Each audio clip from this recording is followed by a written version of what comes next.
All right, good evening. Welcome to the East Lyme Board of Selectmen regular meeting of May 15th, 2024. We're in the East Lyme Town Hall upper meeting room. It's just after 7 o'clock, and I'm going to invite the Girl Scouts if they'd like to lead us in the Pledge of Allegiance tonight, since they're visiting us here. Go ahead.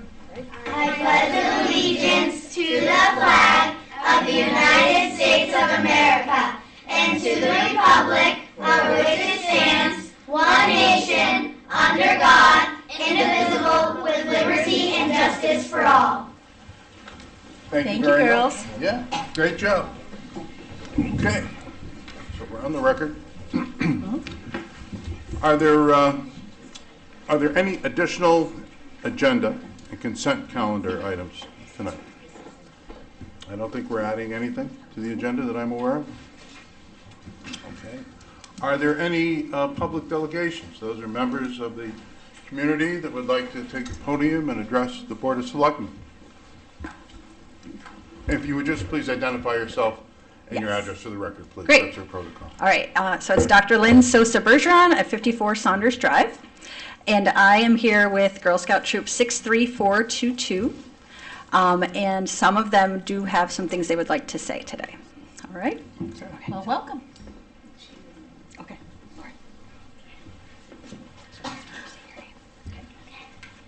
Hi, my name is Lauren Roberts, and I have some things I'd like to be sharing today.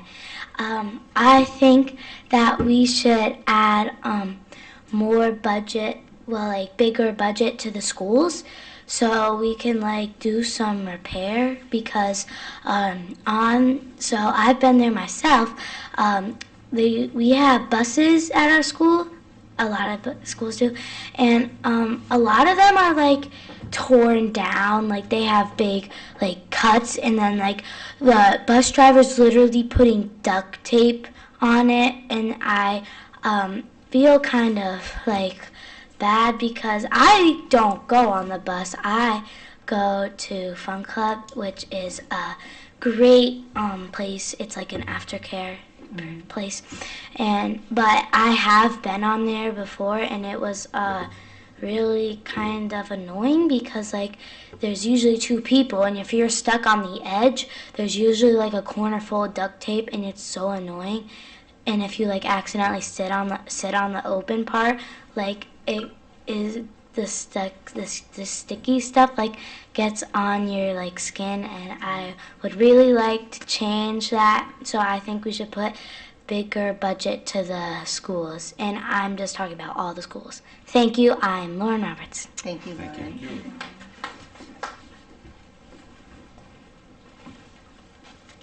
Hi, my name is Eliza, and I have some things I want to share with you.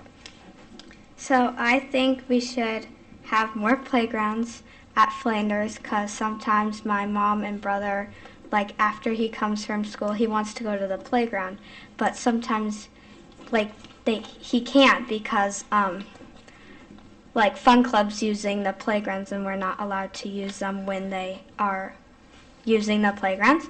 And I also think we should have more areas to walk. Thank you. Thank you. Hi, my name is Edith, and I'd like to talk about eco-friendly energy sources, if we could add more solar panels to busy buildings to reduce the amount of energy we use with pollution. And I'd also like to think about adding electric car charging stations, so we could also reduce the amount of energy pollution that we use every day, because it is killing the environment. Thank you, Edith. Thank you.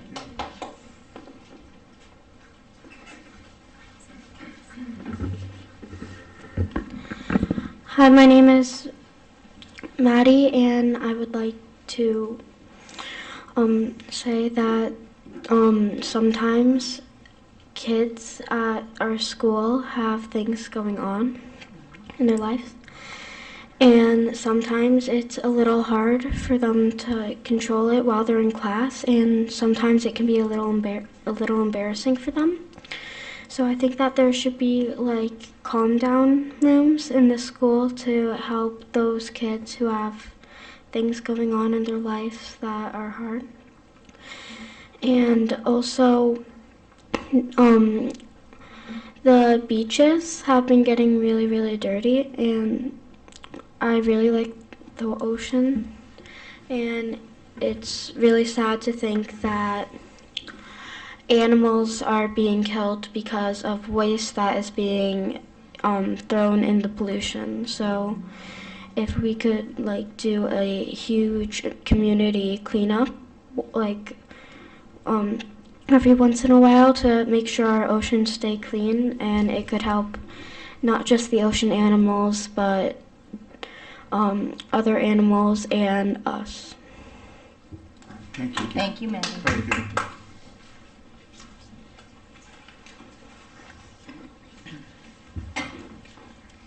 My name is Isla, and I like to, and at school, like people are losing teachers when they're sick or whatever, or they're out for some reason. There's not a lot of substitutes, so they have to count on the assistant teachers, and I'd want more like teachers to be hired. And the second thing is like the earth is like really dirty. Is it possible we can have a community cleanup? Thank you.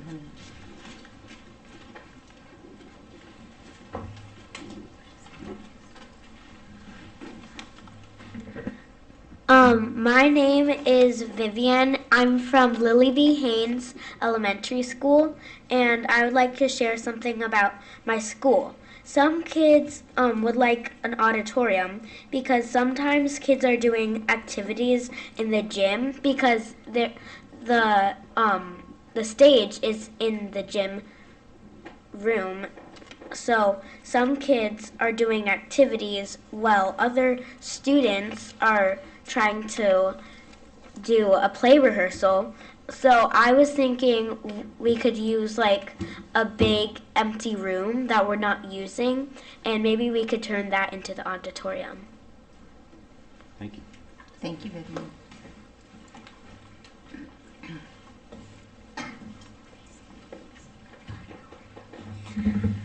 My name is Olson, and I am from Flanders Elementary School, and I feel like there should be new playground equipment because I've been at that school for 4 years, and I feel like the equipment is just starting to get old and not fun anymore. So, thank you. Thank you. Thank you.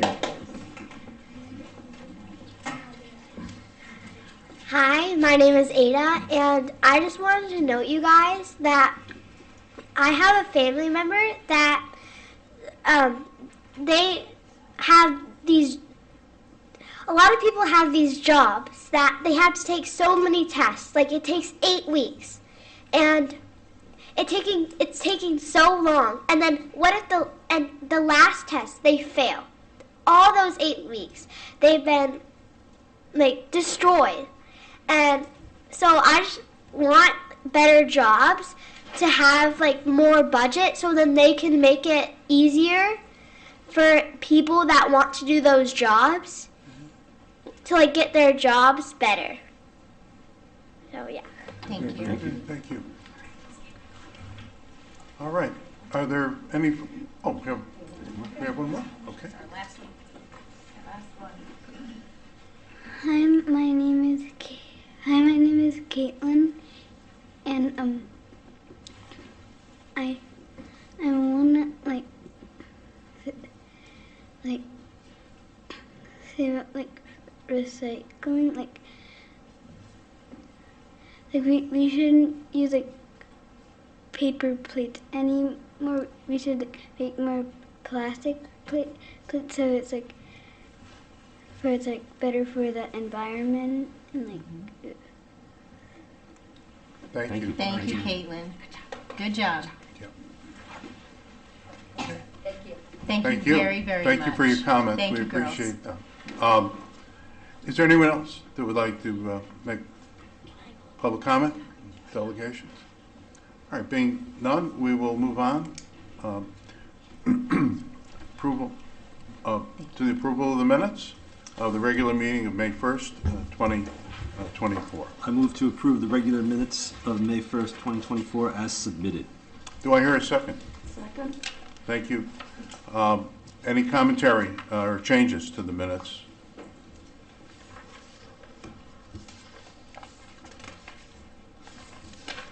All right, being none, apparently. Those in favor of accepting the minutes signify by saying aye. Aye. Those opposed? Any abstentions? Being none, the meeting minutes of May 1st, 2024 are accepted. Next on our agenda is the consent calendar. I move to approve the consent calendar for May 15th, 2024 in the amount of $364.28. Is there a second? May I have a second? Thank you. Any commentary?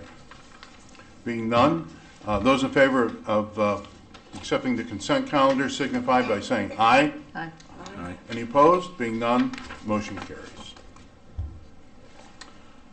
Okay, we have some new business tonight. And first on the agenda is a special transfer of $50,483 to upgrade the town fuel system. Do I hear a motion? I move to approve the special transfer in the amount of $50,483 as identified in the attached budget transfer worksheet and forward to the Board of Finance for approval. Do I hear a second? A second. Okay. I think we talked about this before, just briefly, that there's Joe is going to explain it to us. Thank you, Joe. You're here. Joe Berga, Director of Public Works. I know it's hard to follow. The girls were great. I do want to update that we are putting in electrical chargers. So Edith, we are doing that just because of you. So seems like a lot of money with fuel, but just so everyone knows, we have a lot of town vehicles. This is the all the Board of Ed vehicles, all the vehicles in town, water, sewer, town vehicles fill up at 12 Roxbury, and they fill up the field service building. The reason we have two locations is because all the fuel used to be at 12 Roxbury Road, but we didn't. There was a lot of talk about not putting the bus with students on the highway going all the way out, so that's why there's two locations. That was done about 9 years ago. The tanks were all new, but some of the equipment, tank monitoring and all that stuff, we got a good price by using the stuff that we had and stuff like that. Well, it's kind of now the point. So when those people come in and they have the little fob right here, you stick the fob in the thing, that equipment at the pedestal where the police or anyone else plugs into is getting antiquated. Then that radios back to the tank monitoring system, and then it goes so that we can bill all that fuel, because it's about $600,000 worth of fuel every year that we have to bill out, because we buy it and we have to bill it back to the Board of Ed, water, sewer, fire departments in the town. So that's what we're trying to do here. I'm not asking for money. In the highway department, we've been down at 2 people most of the year. We just got staffed up, but it took a while. So that money is still in our budget, but typically we don't transfer labor money to operating money. So that's why we're here today, is a special transfer of moving that. But the good thing about it is the money is there. We can make this happen, so we don't have to worry about this for the next 15 years. We're not asking for any more taxpayer money, and I just need to go ahead and we can get this thing done. Thank you, Joe. Thank you. Any other questions about the field service equipment? Okay, then let's put it to a vote. Those in favor of approving the special transfer signify by saying aye. Aye. Aye. Any opposed? Being none, motion carries. All right, now we have another special transfer motion for $25,000 for fire truck repairs. I move to approve a special transfer in the amount of $20,000 to account 01-25-218-200-200 from contingency account 01-120-200-500 as identified above, and forward the balance to the Board of Finance for approval. Note, this requires a town meeting. I'm just, I'm curious what the difference is between the 25 5,000 request and the 20,000 transfer. Did we already have 5,000? We have roughly 4,000 in our vehicle maintenance. Okay. Right, currently. Oh, I'm sorry, yeah, I didn't, yes, do we have a second on that? I'll second it. We have a second, I'm sorry. Okay, so, that explains, go ahead. Bill Bundy with the East Lyme Fire Service. Recently, we've had 6 unexpected repairs on several of our first line apparatus to the amount of about $22,000. We have, like I said, just mentioned, we have about 4,000 left in our vehicle maintenance. These were unexpected. Can I ask a question? Sure thing. Thanks, Bill. So I'm reading the description of the damage, and one was damage responding to a call hitting a rock wall. Two of them were accidents. Yep, so And the- backed into a building. Correct. So the people that are driving, Have been counseled. okay. Are they trained? One of the I mean, I just- one of the accidents was one of the full-time firefighters, and one of them was a volunteer, all trained on the apparatuses. Okay.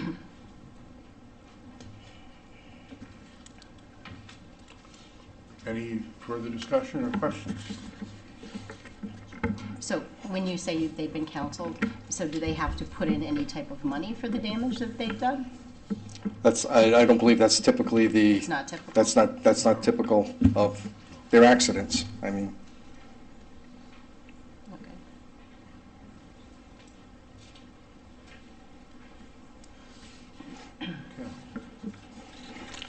I think with regard to the other ones, our fleet's aging, and I have a breakdown there. I can certainly provide you with a list of all of our apparatuses.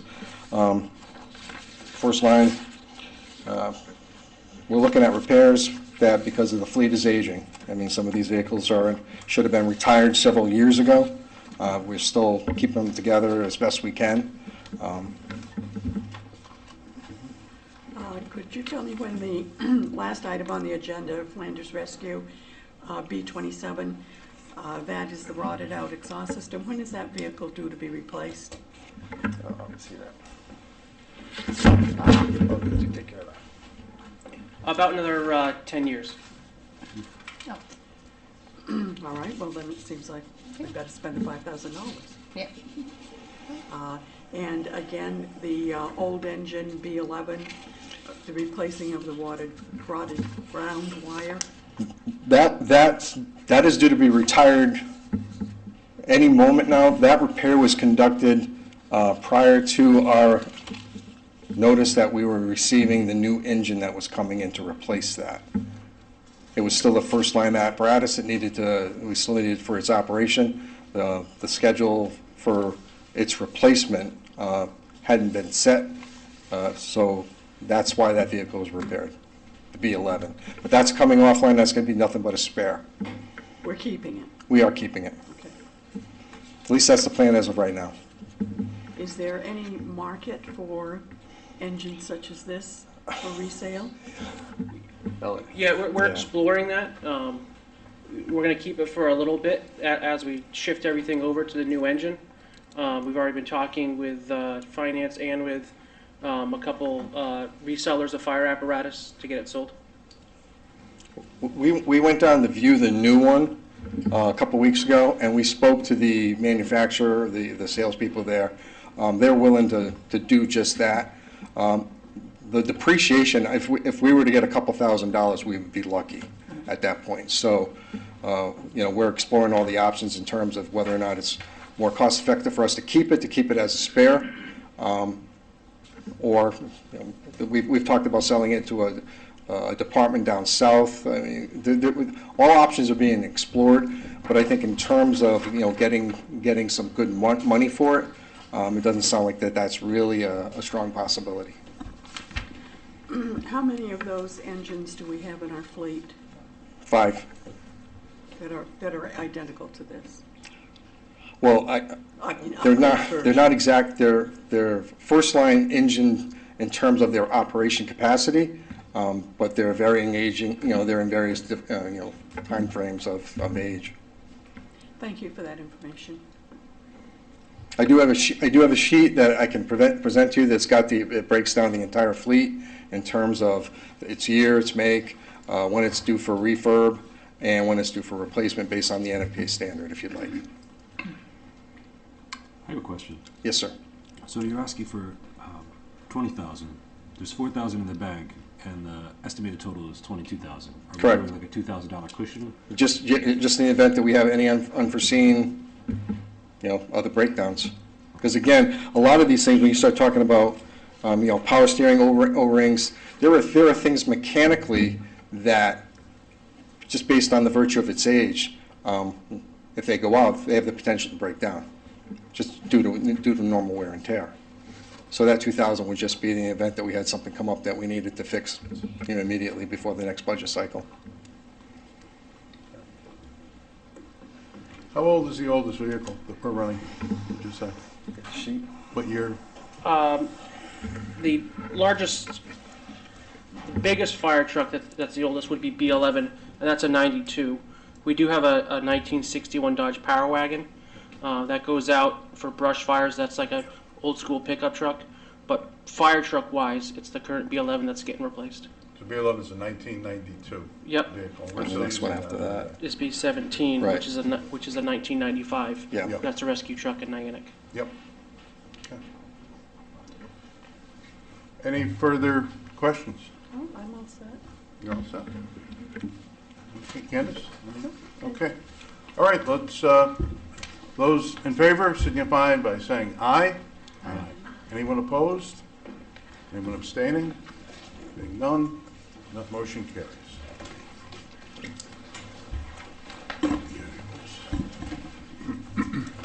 Good night, girls. Thank you again. Thank you again. Thanks for having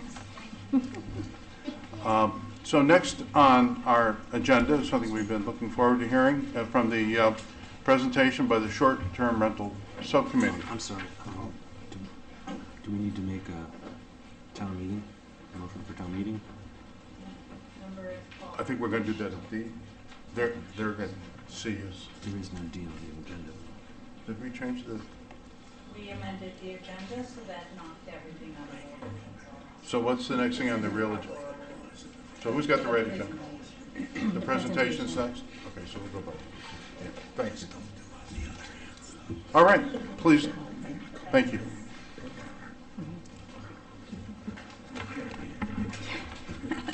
Thanks. Good evening. Hi. Ann Santoro here. I'm co-chairing the ad hoc STR Short-Term Rental Committee, along with Gary Cocello here. This evening, another one of our members, Gary Ferrugia, is here, member of our committee. Attorney Zamarka is here as well. He has been advising us for the last several months. He's our town attorney. Back here, we do have Bill Bundy and Eric representing Fire Marshal's office.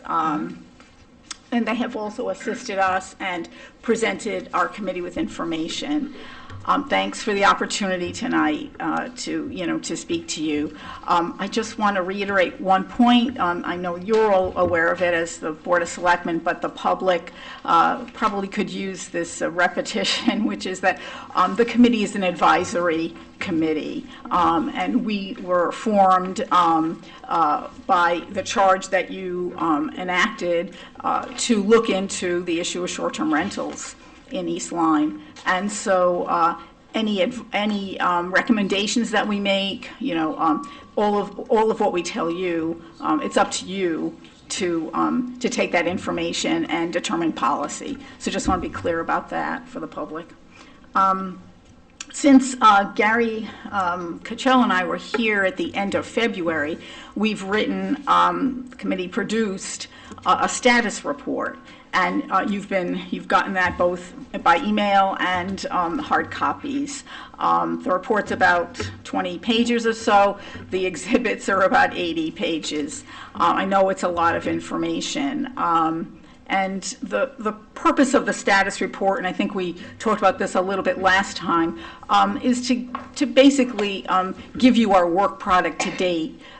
As we're awaiting the Connecticut Supreme Court decision in the YB case.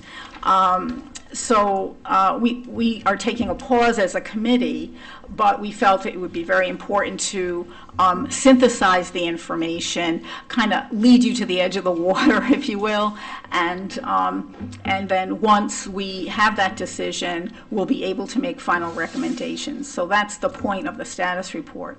And the point of our presentation tonight is really not to reiterate everything that you have in the 105 pages, but rather to highlight and sort of sift through and distill some critical points that you're going to need, we think, going forward in taking any course of action as concerns short-term rentals. So with that, one last point. Gary and I thought about creating a flow chart. I think eventually it will probably be helpful. I think we'll just wait because the WIBI decision will be floating out there as a circle somewhere. So we'll just wait on that. But I think a flow chart might actually be very helpful to you in decision making as that time comes. So with that, I'll turn it over to Gary and I provided an outline of what we're doing this evening. Number 2 on that outline is competing interests and policy choices, and Gary will review that information with you. And the sections in the report that are that deal with that topic are noted there for your convenience. And I'll be back. Thanks. Hi, Gary Chicello. Ann does most of the heavy hitting on this stuff. I'm here for the fluff. We will be putting in a budget request for that flow chart. So we'll try to keep it down. Not quite as high as Attorney Zamarka's bill. We're constantly having him come to these meetings. Just a jab there. So we've done a lot of work listening. We've listened to the public come in some of our public meetings, and they've told us their positions.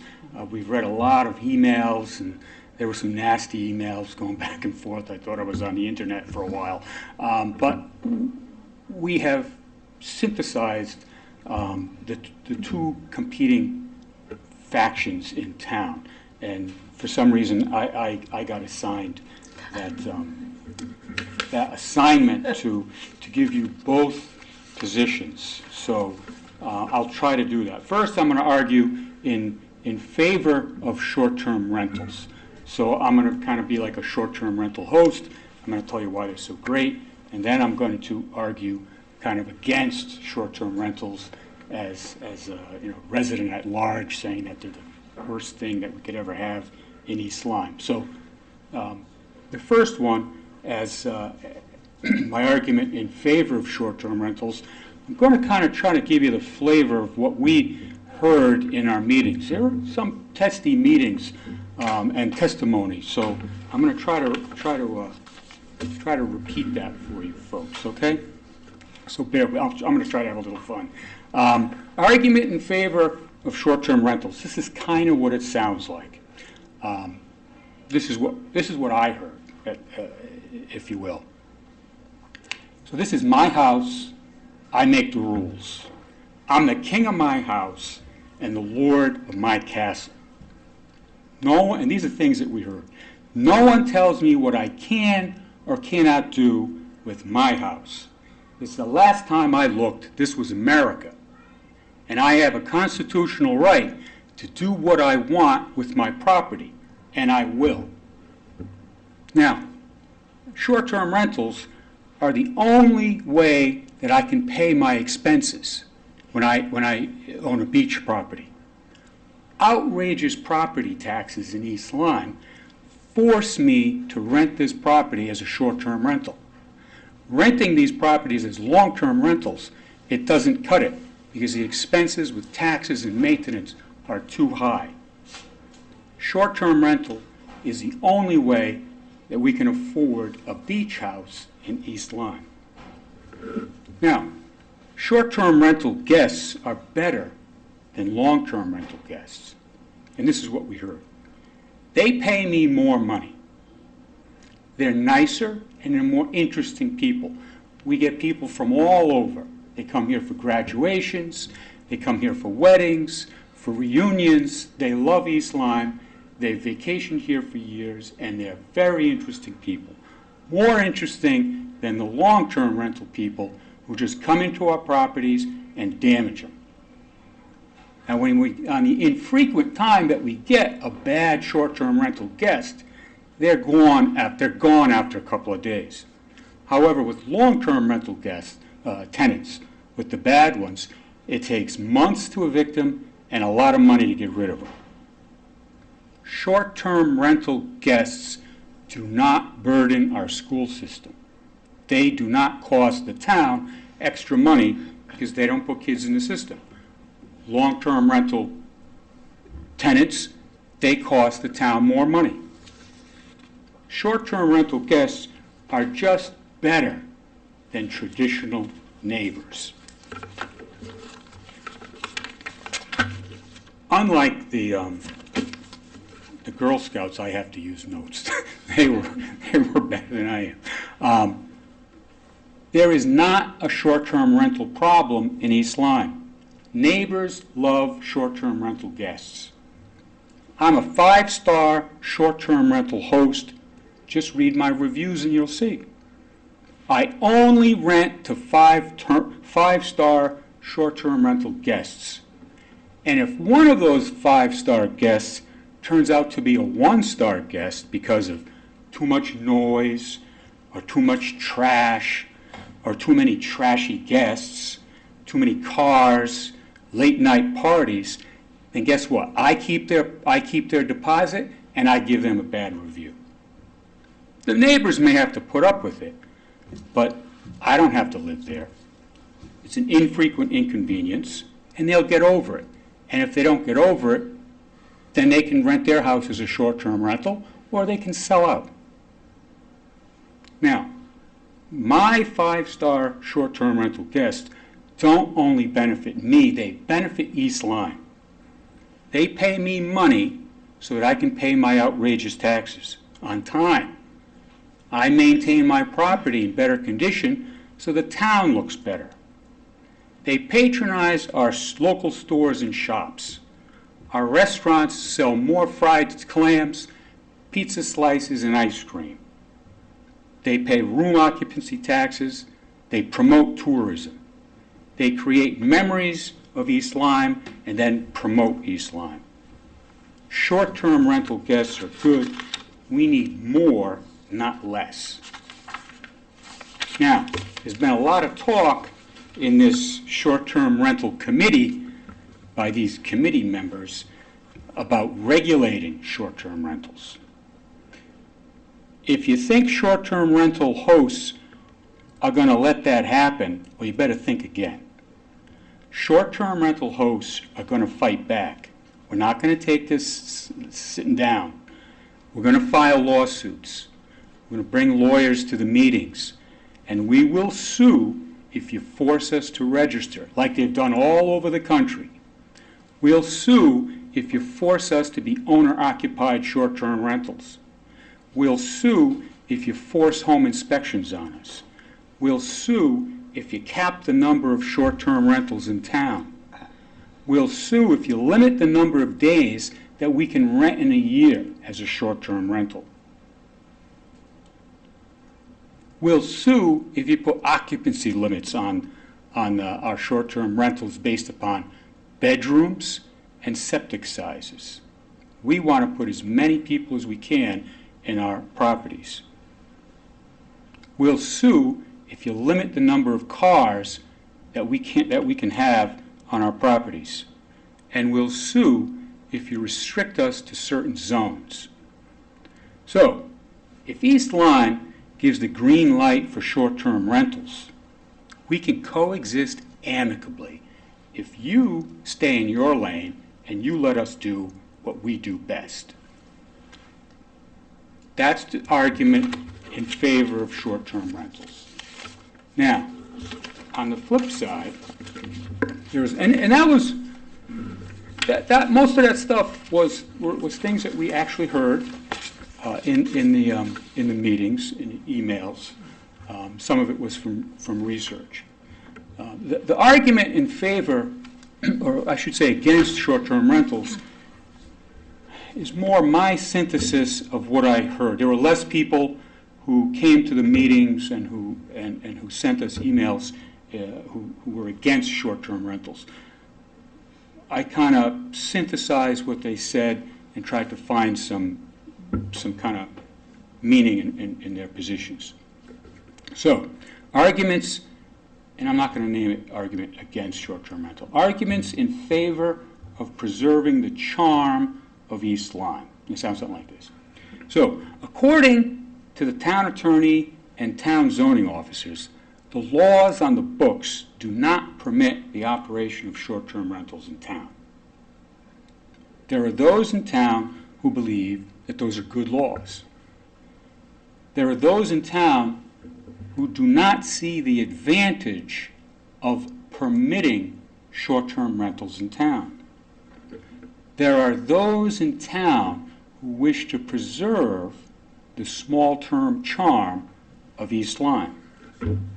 These people value community over profits. Profits by entities who buy beach communities and rent them out as motels. The short-term rental owners argue that they're simply mom and pop operations looking to supplement their income to pay their expenses in a difficult economy.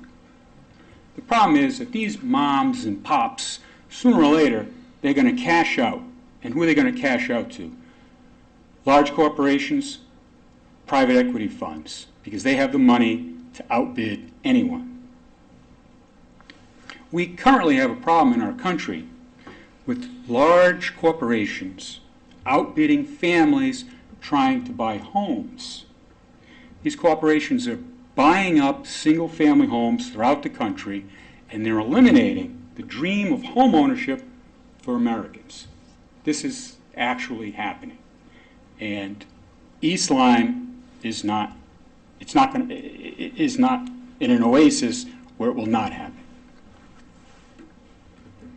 These are the same corporations who are buying short-term rentals.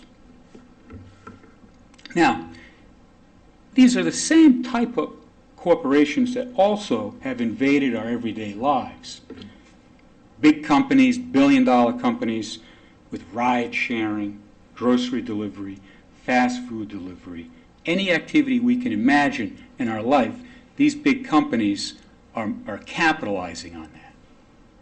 These corporations are selling. What are they selling? They're selling convenience. They're selling convenience and they're growing because people are willing to pay for it. We need to ask, are we willing to give up our community for the convenience of someone sitting on their couch who wants to spend a long weekend in Niantic? The answer is no. Short-term rental owners are interested only in the money that goes in their pockets. They don't care about their neighbors because they don't live there. Short-term rental owners have stated on the record in East Lyme that transient guests are better than traditional neighbors. They've stated that short-term rental renters are better because they do not burden our school system with children. For the short-term rental owner, it's all about money. Money in their pocket. Now, on the other hand, those in favor of preserving East Lyme recognize that real neighbors, real families, real children have created this charm that everyone kind of loves about East Lyme, and these people want to preserve it. It's the residents who choose to live in this town, not transient tourists, who are committed to maintaining that character. Generations of residents have built this town over time. We may not have the most beautiful buildings, the most iconic town greens, or historical centers in East Lyme. Other towns that can have them. East Lyme has relationships. That's the charm of East Lyme. Now, where does East Lyme foster these relationships? Schools. We saw the kids here. They were good. School is an engine for producing relationships. They produce relationships between the kids, teachers, staff, parents, coaches. Lifelong relationships. We also have in East Lyme volunteerism. It's another engine of creating relationships in town. Parents volunteer with t-ball, soccer, lacrosse, any sport. Students volunteer in clubs to help the community. Kids become scouts. I had no idea they were going to be here. Kids volunteer in churches, food pantries to help real neighbors and put on popular events. We have festival volunteerism. We have a lot of festivals in town. Who puts these things together? We don't have paid people doing this. It's committees. It's volunteers. It's just people. Art Festival, Lobster Festival, East Lyme Day, parades, Oyster Fest, Light Parade, farmers markets. This is all volunteerism. And the purpose of these festivals, it's not to win a prize. Well, we had the best light festival in the state of Connecticut. We had the best East Lyme Day in the state of Connecticut. The purpose is to, again, to build relationships. And that's what East Lyme does best. Now, those are things, relationships, that makes East Lyme what it is. And it makes short-term renters want to be there. Now, another thing we need to be concerned about is beach communities. Beach communities have the same thing with relationships. But these beach communities are, I don't live in one, they're very unique. I don't think they exist in a lot of different places. They're apparently not going to exist in Branford too long either. These little beach communities are gems. These people live there. They live together. They play games together. They have barbecues together. They have community houses, water sports, tournaments, and they have relationships. I guess, Gary, you know about that, right? Good. These beach communities, they are delicate microcosms that can be destroyed very easily. As someone who's against short-term rentals, these short-term rentals with transient guests, transient visitors, they can break that delicate microcosm. And once it's broken, it's not going to come back. Because that's what happens with these little gems. They're going to break if we allow it, and we'll never get them back. So the beach communities, because the relationships that these folks have there are worth preserving. Short-term rentals are going to make, if we allow short-term rentals to take over, big companies to buy these places because that's what they want, they're going to wither and die. So you have a choice, you folks. You can prioritize profit for a few, or you can prioritize community. So let's come back in 10 years and see if East Lyme still has that charm, or if we're like any other town. So those are the two arguments, that the way I heard them. So Ann's up next. Gary, would you like to speak a little bit about the definition of short-term rental? My definition of short-term rental, as I understand it, is pretty simple. Less than 30 days. So you can rent something for less than 30 days is a short-term rental in general. Has to be furnished. They're different than bed and breakfasts and whatnot, but it's 30 days and less. Right now, they're not allowed in East Lyme. They happen, but apparently they happen unlawfully. So that's short-term rental, 30 days. We have a problem. Well, we're going to get into it. I mean, we have, no, I don't want to get off the, Thanks for that. I think Gary well characterized the two sides of the argument, and we definitely heard both sides. We did have the public hearings, 2 of them.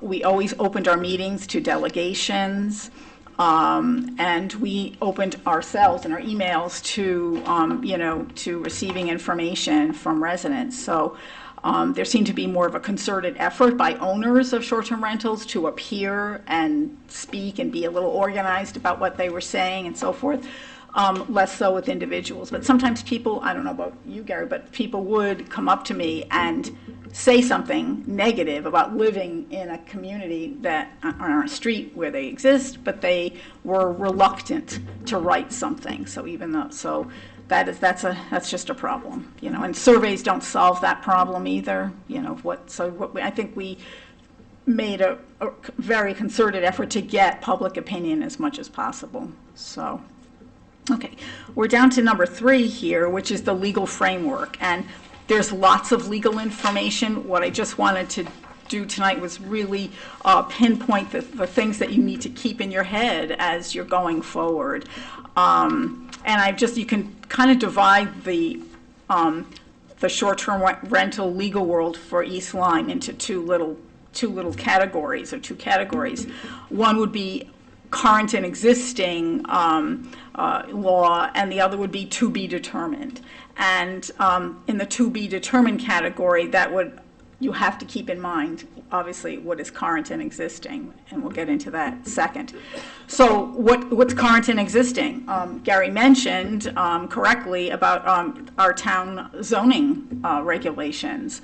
The way they are written in a permissive manner, because they do not specify that short-term rentals are allowed, and neither do they define short-term rentals in the vocabulary, in terminology anywhere.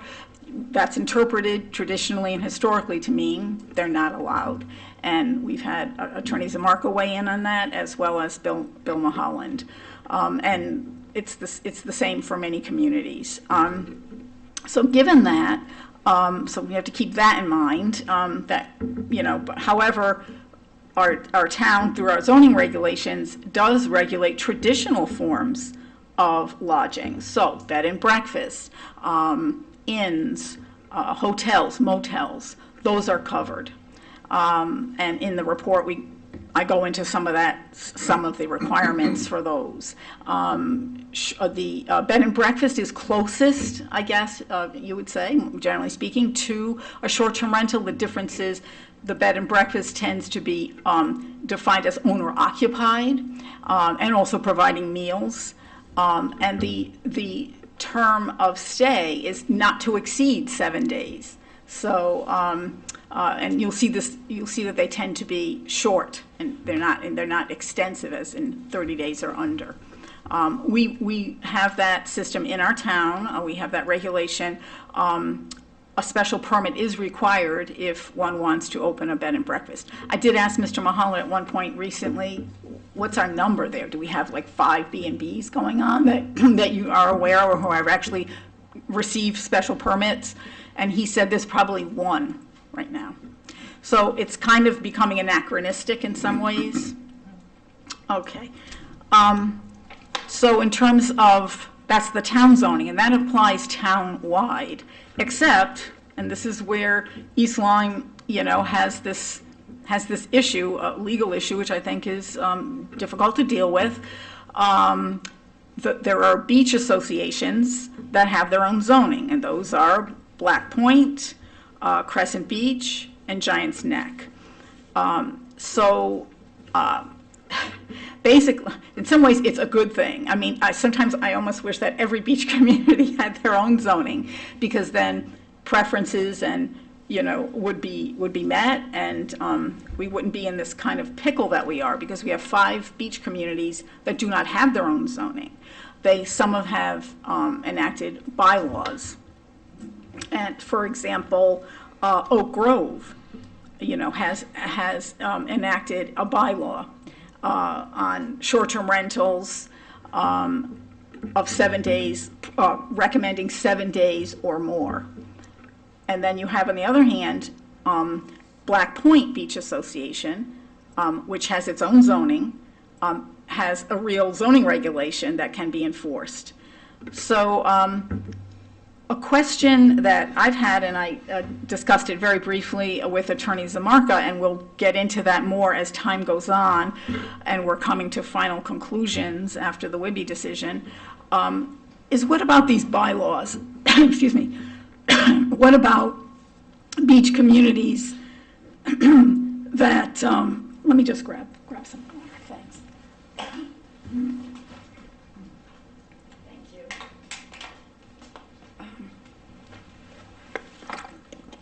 Thank you. What about beach communities that have that don't have their own zoning, but can enact bylaws? Do they have any authority to regulate short-term rentals? So the short answer is generally a no, and that these bylaws really don't have significance if you were to enact other zoning. But it's a bit of an open question. I raised it at a recent dinner. The Federation of Planning and Zoning Agencies had their annual dinner, which I attended because the attorney in the Wibby case was presenting a short-term rental issue, and I thought that would be a good something to listen to.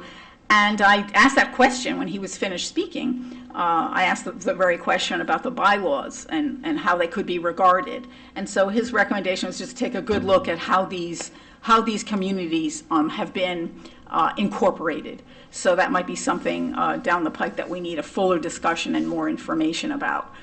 So I would say that's a open-ended question still, in my mind at least, right now. So you have this is your existing framework, which isn't easy to deal with. So if you were to enact a zoning regulation, let's say you say, okay, we're going to allow them, we're going to regulate them. You can't control those 3 other communities, and at the same time, you're superimposing on these other beach communities that have similar preferences to the ones with zoning, or just different ones. So this is an issue of trying to have a one-size-fits-all with zoning. Another something to remember is that you could enact zoning regulations. You could amend your zoning regulations, say we allow short-term rentals, and we're going to regulate them in a certain way. And then you have existing out there homeowners associations, and you have restrictive deeds, and we cover this in the report, where short-term rentals wouldn't be allowed because those are private agreements. So it's not that everything that you do is going to control everything. So just keep that in mind, that there are other rules of the road out there that may limit what you can do by just simply amending zoning town-wide. So zoning is one thing existing out there. Another thing that's existing out there is just newly passed by the Connecticut legislature, which is, and it just happened on May 5th. The governor still has to sign the legislation into law, and it would become effective in October. But what it is, it's one of the 3 bills that we mentioned in the report, which at the time of our writing, we're still floating out there. And the particular bill concerns, it was Senate Bill 335, I believe, and it was rolled into another piece of legislation. And I gave you a little bit of information about that. I had a handout for you. So that basically allows you, as Board of Selectmen, the legislative body of the town, to enact an ordinance concerning short-term rentals, and also gives you the ability to hire consultants if you so choose. It's not earth-shattering, but to me, and I haven't looked at all the legislative history and figured it all out yet, and that's something we can also provide to you as an addendum or something. a little bit about this legislation. It actually ended up in House Bill 5474. So, but it does, to me, it does indicate that the state is willing to concede, if you will, that it's okay for municipalities to enact ordinances to, as concerns short-term rentals, in order to have registration systems and regulation, and not just solely relying on zoning. So I thought that was a step in a certain direction, but we can analyze that down the road, it being so new. But that's out there. So you have your zoning, you've got that state statute out there. What else do we have? We've got 2 ordinances in town that we need to dust off. I don't know how else to put it. But we have a noise ordinance and we have a parking ordinance. And both of them are discussed in detail in the report. And the noise ordinance would definitely help with noise complaints. The problem with the noise ordinance is that we need a sound level meter, and we need some training. I don't think any of that is going to be a tremendous expense, but that would put that very useful piece of legislation, that is an ordinance, a local ordinance, into play. Because you know, if there's a call made into the police department, they can go and say it's a disturbance, public disturbance. There are state statutes that can be relied on. But this is great because it also imposes fines and other remedies. So I highly recommend that, and this was mentioned in our report as well, that the Board of Selectmen act on that, and hopefully, in conjunction with Police Commission or Police Department, and get that moving, because I think that would be helpful, definitely helpful. The other ordinance is the parking ordinance. And when we conferred with Chief Finkelstein, he reminded us that it's the Police Commission that has authority over these parking issues. And in the beach communities where there are town roads and there are issues, you've got to approach, the beach community, need to, or anywhere else in town, need to approach the Police Commission and say, okay, we need parking signage. And then once you do that, and once that analysis is done, and if you get the parking signage, then the police can enforce. Without that, and if you stick up signs or have random no signage or random other signs, it's not helpful. So those are 2, again, existing laws, things already on the books that we need to dust off and start working with. So, and again, the very all the details of each of those pieces of legislation are in the report for you. I won't reiterate, go over that with you at this time. So what else? So that's what's current. So what else? What's to be determined? Well, the Whibby case is to be determined. I think in Section 4 of the report, we summarize the facts of that case. We don't know where the oral arguments have taken place. It was March 20, it was right before that dinner, the day before that dinner. So I think March 27th was the date of the oral argument. And so we're expecting perhaps June, maybe at the earliest, but sometime this summer, a decision will be made there. I think there's, definitely, it may be very limited to the facts, but importantly, it's a zoning case, and it involves a zoning regulation. So anything that we would recommend zoning-wise, is going to be impacted by this decision. So that's what we need to, that's a to be determined. Other things to be determined. So let's say you go through an analysis. I think in Section 8 of the report, we kind of go through, the steps that you would need to, your sort of analysis that you would need to use to come to the point of, yes, regulation is needed. If you're going in the direction of regulation, then that's to be determined. How are you going to do that? And the how is either through zoning or ordinance, and now we have the state statute to help us out, or a zoning plus ordinance combo, which is often used. So that's pretty much the main points of that are in that section 8 of the report. I just would focus there in that section. That's probably a very important section of the report. If you skip some other sections of reading, read through that section. Enforcement is an issue. That's another to be determined. And there's so many questions. Who enforces? What do you enforce? How do you get compliance? How do you pay for that? So again, that's another to be determined. So that's the basic legal sort of framework that you're dealing with. Another thing we touched upon in the report was the tax issue, personal property taxes and real estate taxes. And kind of like the noise ordinance, you might be able to move forward with personal property tax issues, because our assessor wrote to our committee and said if there are short-term rentals in town, they are operating as businesses and they should be paying personal property taxes. So that might be something, we discussed it at a couple of meetings, but we didn't make a decision as a committee.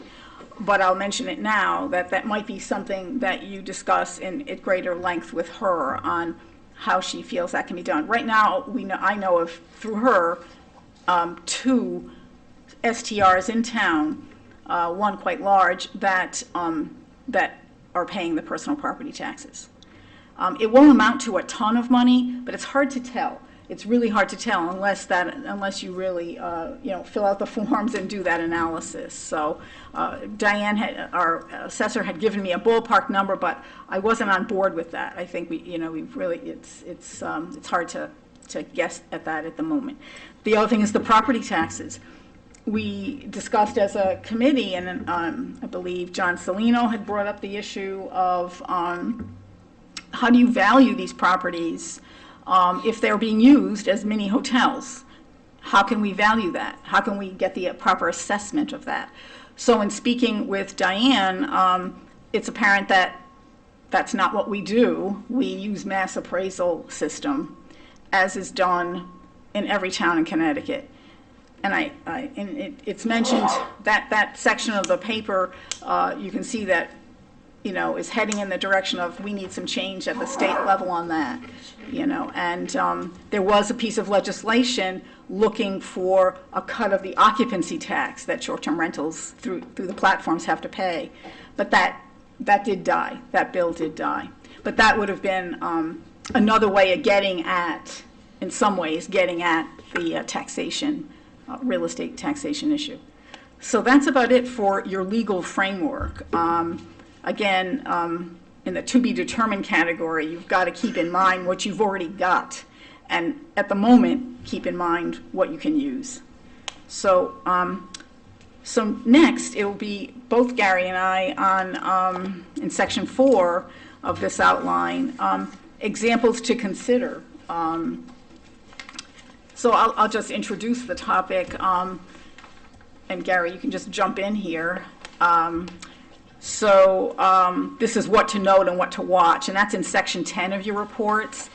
And we try to focus as much as possible on local communities, especially in southeastern Connecticut, similar to ours, who are struggling with the issue of short-term rentals, and what are they doing. So in section 10 towns were looked at. They're all here, except I think Simsbury is the only outlier there. So the takeaway there is that there's a lot of uncertainty. You can read through and you almost get whiplash with communities and towns taking one course of action and some months later changing their minds, finding out that things are not working. So it's quite a mess in some ways. But if you read through each of those 10 scenarios, I think what's important to keep in mind is to look at the why. Why did it happen? Why did they reverse course? Because that's putting that town is putting its finger on a pretty critical issue. So Ledyard, for example, decided after having all forms of everything to ban short-term rentals and go to long-term rentals at more than 30 days. And one of the reasons given was this town is not benefiting financially from short-term rentals. The argument that's often given that short-term renters bring money to local businesses. And Ledyard said that's not happening here. They're not spending money in our town. That was one reason. There's many other reasons. But if you start looking at the reasons, then for the reversals, for the uncertainty, I think that's very helpful. And the two towns that stuck out to me were Groton and Preston to keep an eye on. Groton just passed their zoning regs. The town selectmen or council will, once WIBI is decided, come up with an ordinance. Their zoning regulations are very specific, and they are directed towards certain zoning districts, which I think is very important, and that's something that you see. Back to the topic of your legal framework, you'll often see that as a way of dealing with short-term rentals. So they might be permitted in a mixed-use zone or a commercial zone, and very limited in some way in residential zones. And in fact, that's what Preston is doing. They're in a moratorium. They're on a pause through the end of June. But they are very much concerned, and their town planner was also at that same dinner, and she was saying they're very concerned about maintaining the residential nature of residential communities. And so they're trying very hard to come up with zoning regulations that can accommodate that preference. And I think with WIBI, as far as other things to watch, I think that that decision will be pretty much limited by its facts. I think it'll have an impact, but I think a lot of that case is going to depend upon the zoning regulation in that little community, like one of our beach communities, and how it was not specific enough. So, and I think Attorney Pillacy, who was the attorney for Mr. Wibby, was saying, go forth and regulate if you want to, just make real sure that you're specific, and you're very specific about your definition of a short-term rental. So that's what I have as far as examples. Are there any other examples? And Gary Frugia, you're here. Did you want to add anything about examples? You've spent a lot of time researching the town of Lyme, and Gary's been very great, as have the other members of our committee, speaking to zoning enforcement officers, trying to get a handle, because what looks great on paper, and then you speak to the zoning enforcement officers and you find it's a different world. So do you want to come up and just, your thoughts would be very welcome, and then we'll jump to questions. I'll be extremely brief here, but in the packet, in the report that we prepared for you, there's an Exhibit 11 that has a comparison of 6 towns in our immediate area and Simsbury. So it's Basra, Ledyard, Lyme, Preston, and Simsbury are compared. And they have an array of fees that they charge for permits and regulations on occupancy, parking, noise, everything that we've been talking about here. It gives you a good snapshot of what other communities in our immediate area are doing. So it seems like a consensus is starting to build towards recommending a permitting process, but there's still a lot to do on the committee, and once this case is determined, we'll have a groundwork to make recommendations for you.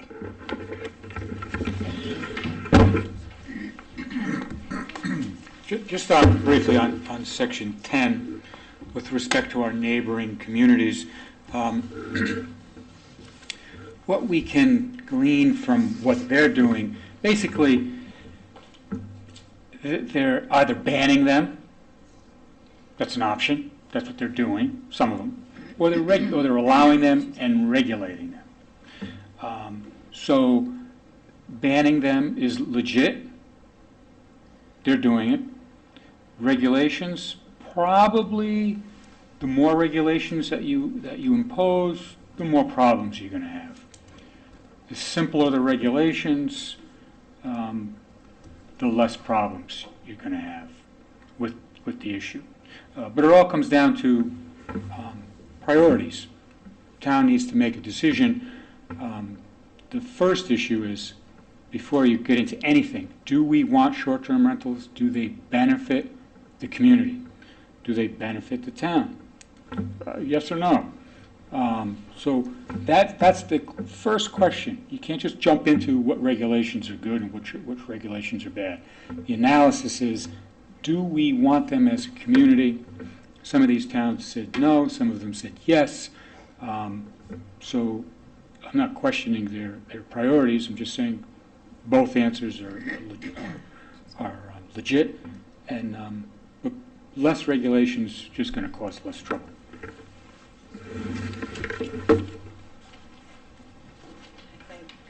Gary makes a great point. That's, if we were doing the flow chart for you now, it would begin with you've got to make some fundamental decisions about are these desirable in your community, and you've got to look at the big picture. I mean, clearly it seems that the genies are out of the bottle here. You see the pluses and the minuses, and once we heard testimony from people, it's clear that there are issues, and there are issues in town. It's not terrible. I don't think it's overwhelming as it might be in some other communities, but clearly there were complaints. Noise and parking and inappropriate use of the land. All kinds of things. Those are summarized in the report.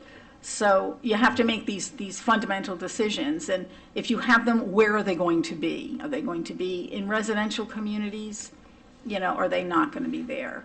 So there's some very fundamental questions, and then if you decide that they're desirable, then you have to think about controlling them in some ways, because it seems apparent to us as a committee, having looked at everything in Connecticut and everything in southeastern Connecticut and things nationally, and gotten information from Granicus, and we got that basic assessment from Granicus that you need some regulation. They can't run amok. So if they are allowed. So with that, we can open up to questions, and Attorney Zamarka's here as well to clarify some points. Yeah, go ahead, Kate. Well, first, I want to thank you for the extensive work that this subcommittee has done. It's outstanding. And I think that other commissions and subcommittees should take a look at how organized that you have been to pull in so much information and delineate and be able to come back and bring this information forward. It is, I think what you had said was a gnarly or a prickly situation, and it definitely is, right? And I guess at the end of the day, we want to find what the best fit for East Lyme is, right? And I don't know what that's going to be, and it's not going to be determined tonight, but moving forward, it will be. So I'm thinking to myself, what can we do now to help, right? Because it's not going to go away, right? And we're probably far from a final decision. But I do like the idea of looking at the noise ordinance and the parking ordinance. And I don't know how is that something that we need to do? Is that something that we task the police commission to do? Whatever needs to get done, I would suggest doing it. That way, I do think that would possibly help, because it would help manage some of the situations that are arising. Through your work, I just confirm yay or nay, I believe that you did, that you took in information from the police department as far as incidents of noise or how many times they've been called and that type of thing? So those were direct questions that we did have as a committee for Chief Finkelstein. The point that he made was because we do not have a registry, that when he and his department staff go and they respond to a call, they do not know at that point, are we dealing with a short-term rental or not? I mean, some things might be apparent, but that is a problem when you don't have a registration system. But nevertheless, they respond no matter what, and and there's calls throughout town on the topic, and if you look at the little map provided by Granicus, you can see there are short-term rentals in the forest, on the north end of town, and not just on the beaches. And then also with the parking ordinance, they're just simply not being enforced, and they need to be enforced. So whatever we can do to help that enforcement, I think would be wise. But it would help them if things are posted as far as the parking and that type of thing. Yes. Right? So that would be something, I think, that the beach community members, whether it's officials from the beach communities or others who become proactive and say, okay, we've got this area that is, really needs some help parking signage wise, and we're going to approach the police commission, because it's a process. You approach the police commission, they have to do an analysis, and then Public Works will come out and put signage up. But it's certainly worth it, I would say. I'm not done, hold on. The short-term rentals, so it's never been allowed. We're not supposed to be doing it, right? East Lyme's not supposed to be doing it? This is correct, looking at our zoning regulations. Right. In the report, we do mention that we have a long history. That's another complication. So that's kind of where I was going. So that's what Gary was alluding to. We've done, that's another complication where the town has, has more or less allowed it to happen, for lack of better expression about it. I mean, the past practice. It's past practice. It's, that short-term rentals happen at the beach communities. Right, and it's not really just short-term rentals, too. So I just want to, you have educational rentals that are literally rented out and marketed for decades to bring people in.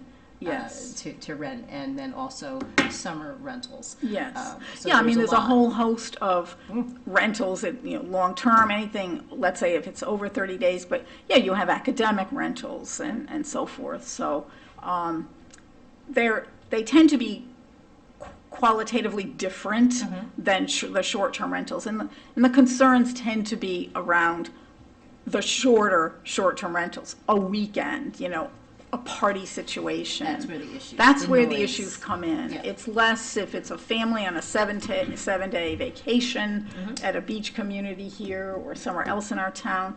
And even Attorney Pillacy, who represents Mr. Wibby, was saying, the issues tend to be around the noise and parking issues tend to center around those kind of situations. However, the general, and you guys can jump in at any time here, the general point about short-term rentals upending the residential quality, of communities exists whether or not there's a party going on. Sure. To know that, that down the street or two doors down or next to me, these are not my regular neighbors here. Traffic, sure. Right. So that seems to be a universal complaint. Okay. And we heard it as well here. Okay. Thank you so much. Sure. So, the case that we're waiting on, the decision they're waiting to be rendered, is that going to be yes or no? Will it possibly include, okay, you can do it, but with regulations, and here are the regulations? So, I'm gonna let our esteemed attorney Zamarka come on up to the podium and answer that. The short answer is it could be a combination of things. It's letting the decision stand or not at the appellate decision. Come on over. There was a reason why you were here tonight, and this is it. Good evening, folks. Mark Zamarka, Town Attorney's Office. As has been pointed out, there is a case that was argued on March 27th before the Connecticut Supreme Court. What is at issue in that case is whether or not someone who was renting his house out on a short-term rental basis, whether that was allowed under a prior version of the zoning regulations. He had been doing it, the regulations were later amended, and he received a cease and desist order saying you can't do that anymore. He said, well, I've been doing it for a long time, it's a pre-existing nonconformity.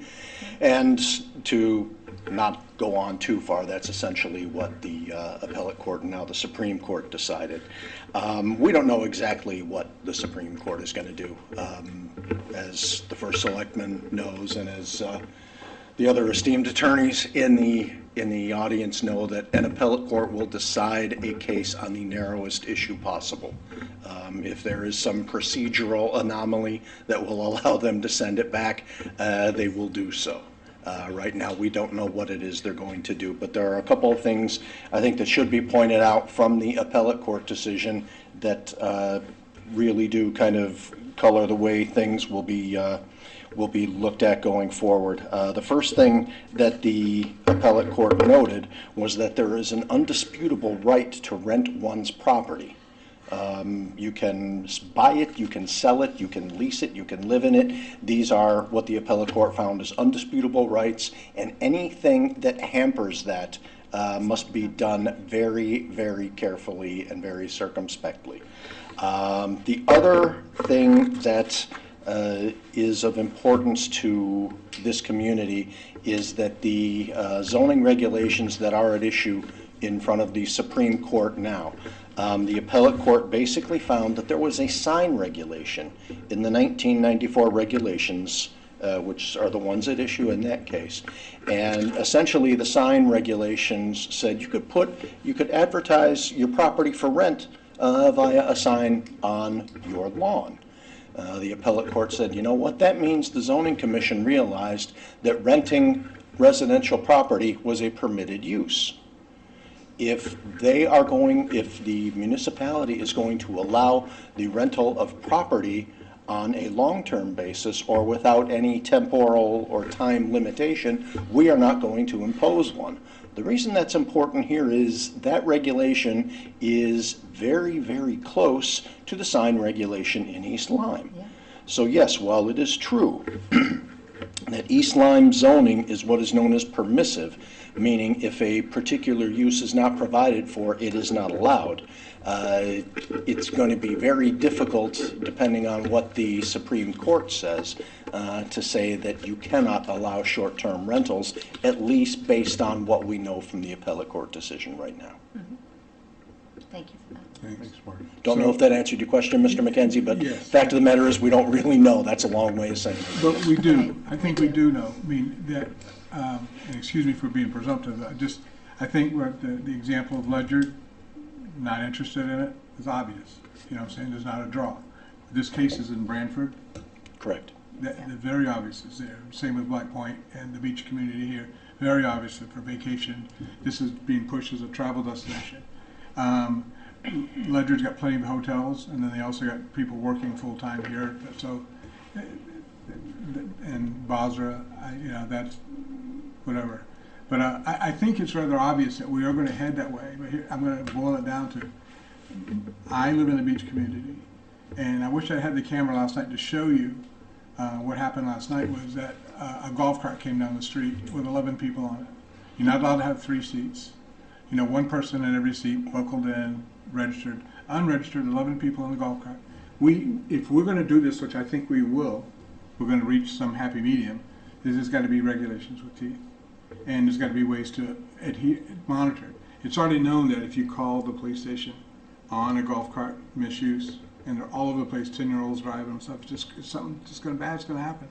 They don't respond. They don't have the manpower to respond.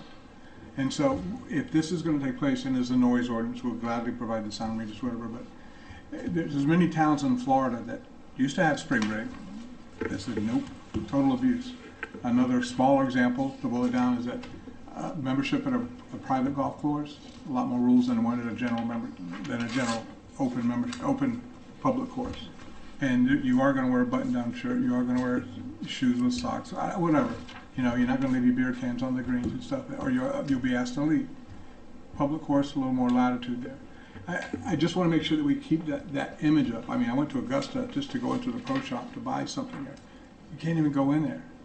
You know, no, sorry, you gotta let me, it's a store. No, it's not, you're not going in there.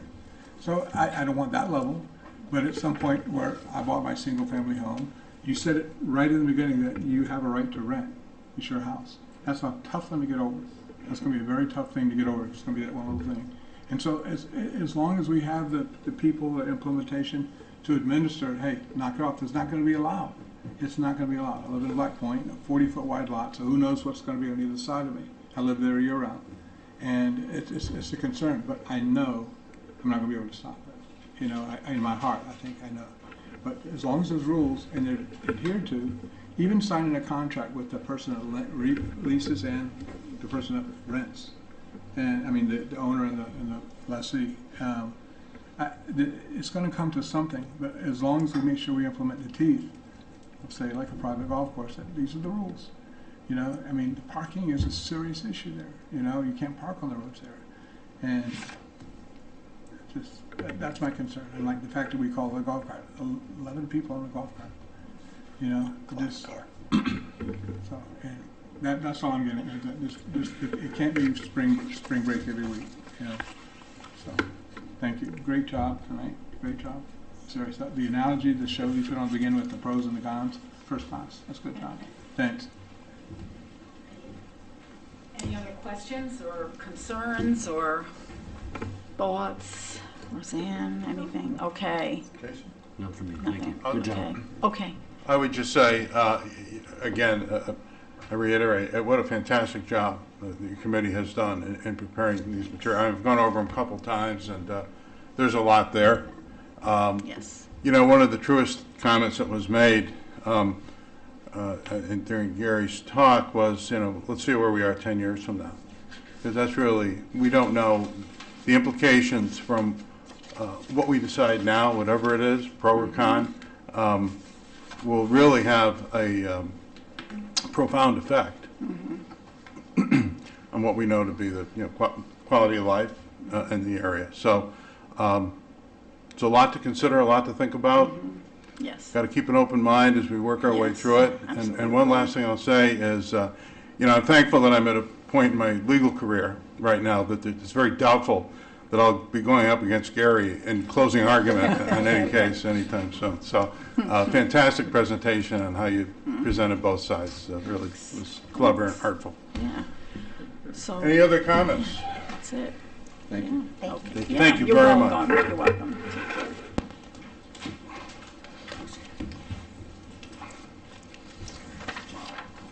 To it. Okay, next on our agenda, we have the fire truck thing. And I wonder if this was the point that you were trying to get at with the figures, Jason, when you raised the question.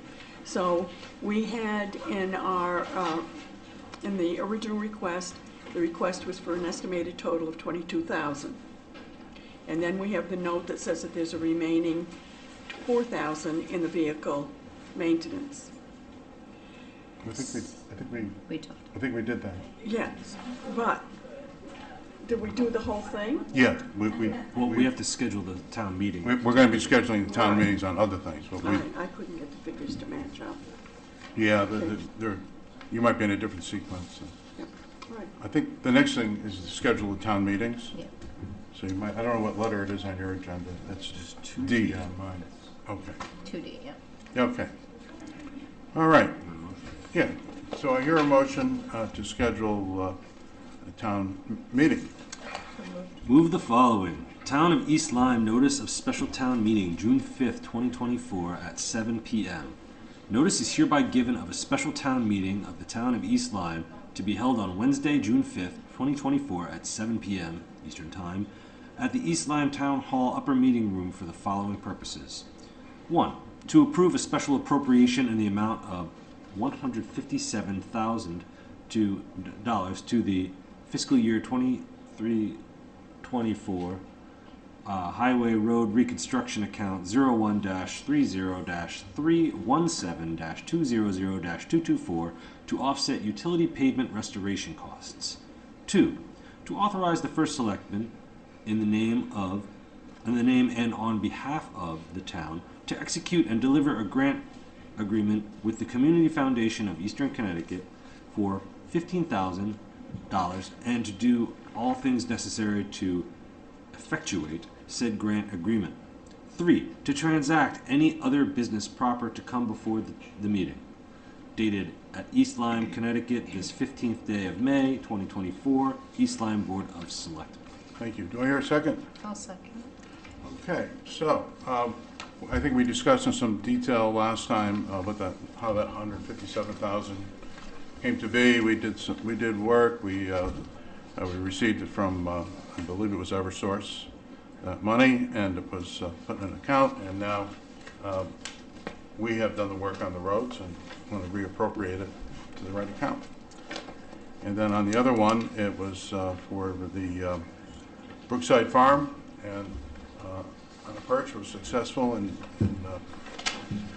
obtaining a grant to do an interesting period garden in and around the property there. So, Dave, could I ask a question Yeah. or just make a statement? The request that was submitted by our fire department a moment ago, which you were referring to, has to go to the Board of Finance before it goes to town meeting. So this isn't about that. No, no, this is not related to that. This is Confused. that's okay. Okay, so is there any further discussion on scheduling the town meeting? I think we've. No. Okay. All right, then, if there isn't, all in favor, signify by saying aye. Aye. Any opposed? Being none, motion carries. And we've scheduled town meeting for both of those items. Appointments to boards and commissions. I don't think we have any. Oh, we do. Oh, we do? Yes. Oh, I'm sorry. Well, it's an amendment. Oh, an amendment, yes. I move to amend the term expiration date of Mark Salerno of 8 Bob White Lane, East Lyme, as the town moderator for the town of East Lyme to expire on January 5th, 2026. That's right. I'll Do I have? second. Yeah, I have a second. Okay. That's just to correct just a Scrivener's error from before. So, Just like that, there are signatures. If we decide to go forward with this, that we'll have to sign Yeah. before you get out of here. all right, and we have a second? Yeah, we have that, right. Okay, so all in favor, signify by saying aye. Aye. Any opposed? Being none, motion carries. All right, old business, discussion on the Cheney fishing dock leases. Anything for us tonight? or- We have one left, the Liska contract. I believe that's the last person's name. I've contacted him by phone and by email. I've not got a response, but the lease is prepared, ready for his signature, and it's a duplicate lease of the one for Stepsky, and it should be on your desk today. Okay, And the other one's been submitted to the town side. great. Well, that'd be great when we get that done, and then they'll be on a schedule that'll be a little bit easier. Yep, Thank you and for 3 it. years is good too, for forecasting Yep. cash. All right, very good, thank you. Thanks for all the hard work that's been done on that. Appreciate it. All right, let's, Do the fire people think that they still need to remain? what's that? Do the fire personnel feel that they still need to remain? No, no, I don't believe so. Maybe they just want to hang out. I mean, you can hang out if you want. I think we're, Okay, but, yeah. all right. So now we have ex officio reports. I guess, Roseanne, you Would you start your, like me to start? Sure. Okay. The Commission of Natural Resources, the grant that was awarded to develop a climate resiliency plan for the town, that report has been finalized, and the Commission would like to present a synopsis of the report at our second June meeting to the board, with some major recommendations, as well as a brief summation of some, and we will have copies that evening, abridged copies, because it's pretty lengthy, but it will be online. Secondly, from the Commission on Aging, they were recently notified that there is no money left in the Dial-A-Ride program for the month of June. So any of those clients that need to go to medical appointments in areas of the state where our own local agency vans do not go to, they will be unable to avail themselves of that service. I believe that they had a month's notice so that they could cancel medical appointments. But this is a regional state grant which is managed by DOT. This is the second or third time that this has happened, that they have run out of money before the end of the fiscal year. So if you need to go to a doctor, for instance, a specialist, perhaps in, let's say, Middletown or something, our local vans do not go there.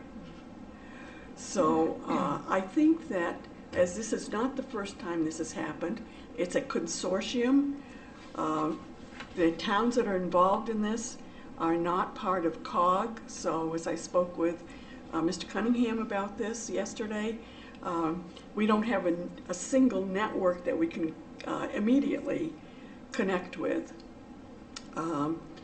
So I think that this not only this case about the dial-a-ride program, but it's the same thing that we saw this past winter, where our elderly were notified that there was no money left in the heating subsidy account, and that they would be without 2 months of energy assistance, even though it was still wintertime. So I think that we need to, in some way, put some pressure on the state to fund these necessary programs that help our seniors. If you need to go someplace in the area, you could always use Curtin, but they charge full price. And it's, having had to use the service myself frequently a while back with my husband, it's not inexpensive. So my thought is perhaps reaching out to our state representatives, although the budget's already been approved, to see if there are some lesser funds that can be moved into that account so this does not continue to happen. And exactly how many people this would have affected, we aren't sure, because we don't handle this. If somebody needs to use this service, they contact Dial-A-Ride directly. In talking with our local Commission on Aging representative, she thought that it might be in the neighborhood of 10 to 15 people that would be affected by this. But we don't know for sure. So as these two things are really important to our local people, I think that this is something that perhaps, if the board is agreeable, I would reach out to our state representative and ask for some assistance with this, and to see if it's something that there's something that can be done in the future to make sure that this is adequately funded. So that is it. There was recently a recognition by the Commission on Aging, but for the volunteers at the senior center, and believe it or not, there are 54 people that serve as volunteers to carry on the various activities at the senior center. And again, an example of the amount of community service that we have in town. The Historic Cemetery Commission, in honor of Memorial Day and recognition of Veterans Month, beginning Friday at 9 o'clock in the morning, we begin placing flags on veterans' graves in 10 different cemeteries in town that this Historic Cemetery Commission oversees. And they are in charge of recognizing veterans who served prior to World War I. Military veterans after World War I are tended to by the Veterans Administration. So 114 flags were placed, all new flags, which are put out every year as new flags. And as I said, at the end of the morning, there had been 114 flags placed, which was quite an ordeal. and they will remain until after Veterans Day. So that is my report for this evening. Very nice, Roseanne. It's really great that they're able to do that. Respect the veterans in that way. Thank you. Jason, anything? I didn't have anything from the commissions where I serve as ex officio. However, there are 2 events coming up in town I wanted to just put on everyone's radar. The Barn for Artistic Youth, which is behind the Book Barn, is having their annual art show this Friday, 17th, from 4 to 7 in the barn at Brookside Farm Museum.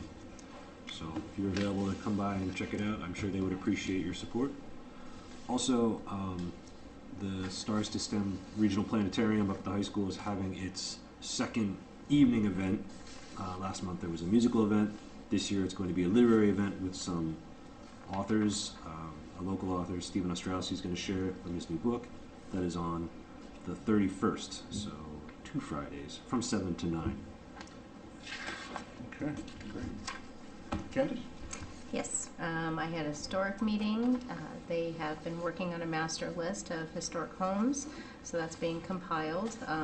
Right now, that's over 300 and something. So I think they're going to be looking at kind of bringing that down a little bit, because that's quite a few homes. They wanted to talk about the plaque fundraiser that was hosted by Signcraft, which was outstanding, and it brought in about $275 for each of the homes. That's wonderful.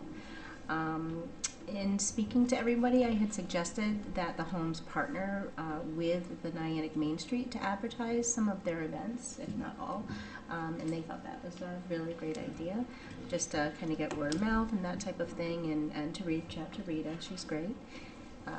Again, flag events were going to be happening. They have numerous upcoming events being held at each of the homes.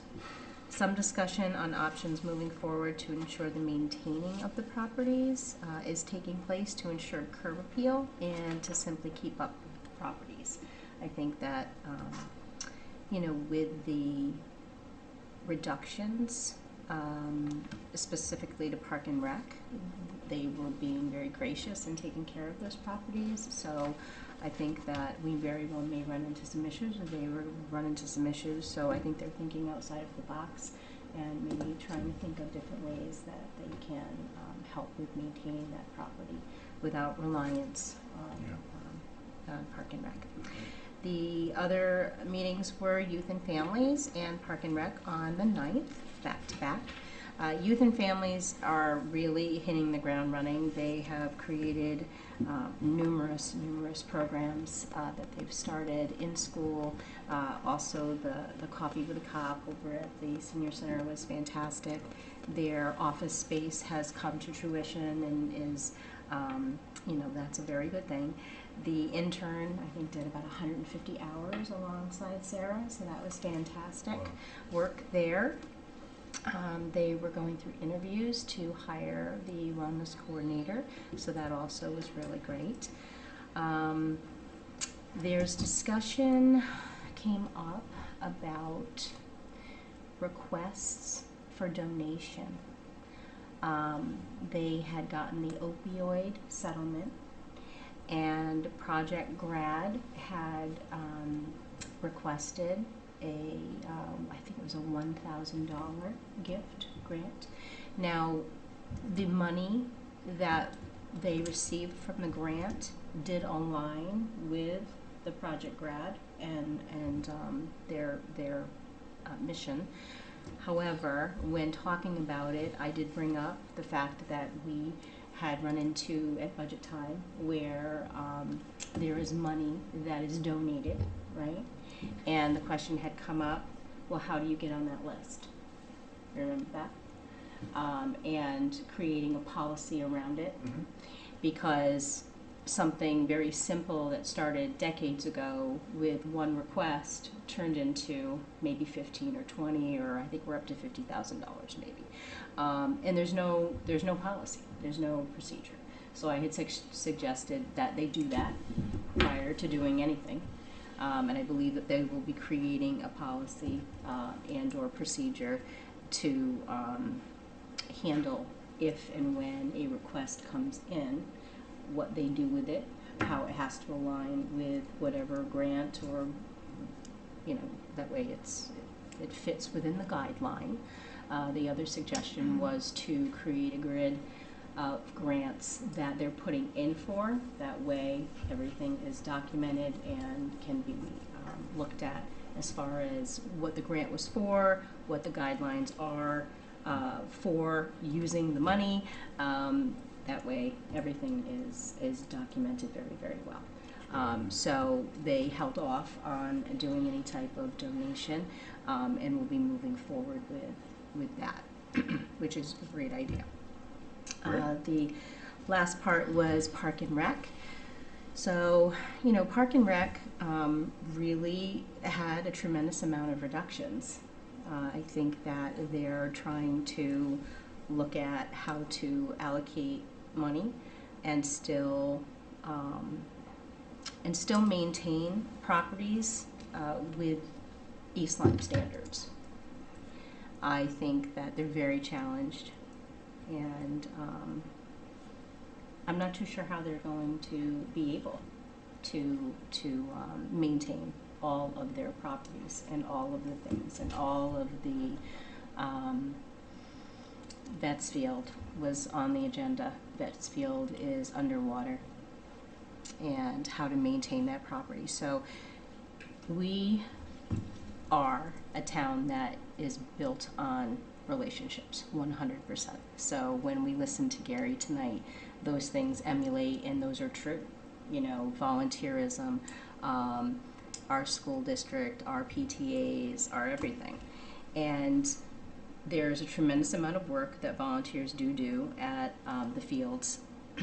But in that meeting, I will tell you, listening to wonderful people on all commissions, almost feel as though they're not being very supported, and morale is low, I think.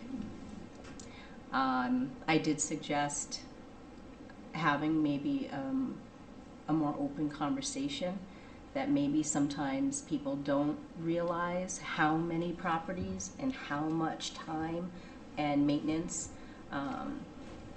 it entails. I'm not too sure. Maybe some tours of Vetsfield, something. I just feel like they are really, really struggling, and I want to do better.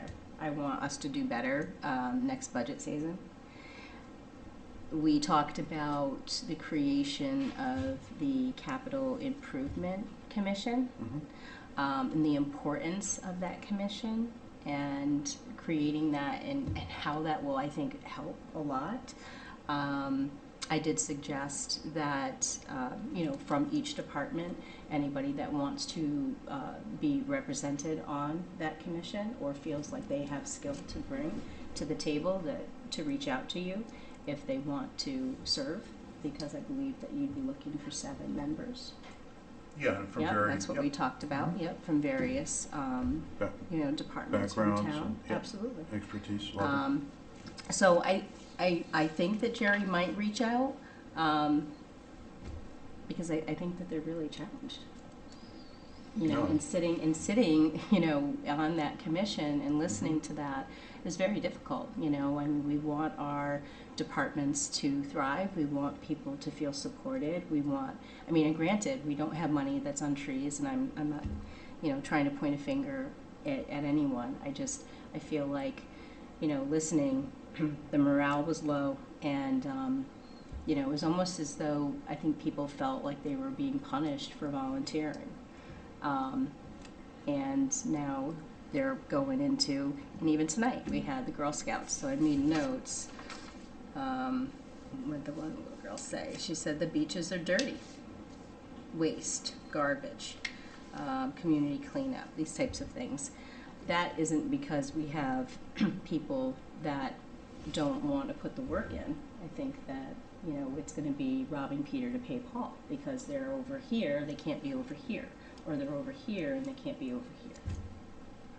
So I had said that I would bring it up when I came to do my report.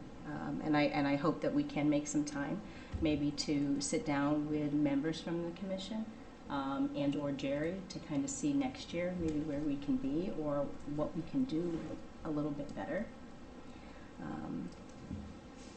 And I think that's it. I will support Roseanne. I think that she made a very good comment about approaching our state representatives for possibly a request for extra money. I mean, I can't even imagine these people that are reliant on transportation and then just find they don't have anything. Yeah. So I would support that. And that's it for me. Thank you, Candace. Last night I had planning. Yeah. And there's only one subject that was on, was the Liberty Way. There's a rental facility there, and that people want to, the owner wants to put in a facility on the outside for storage of boats, trailers, and automobiles. It would be fenced, it would be treed, or it will be a berm that will be 6 feet high.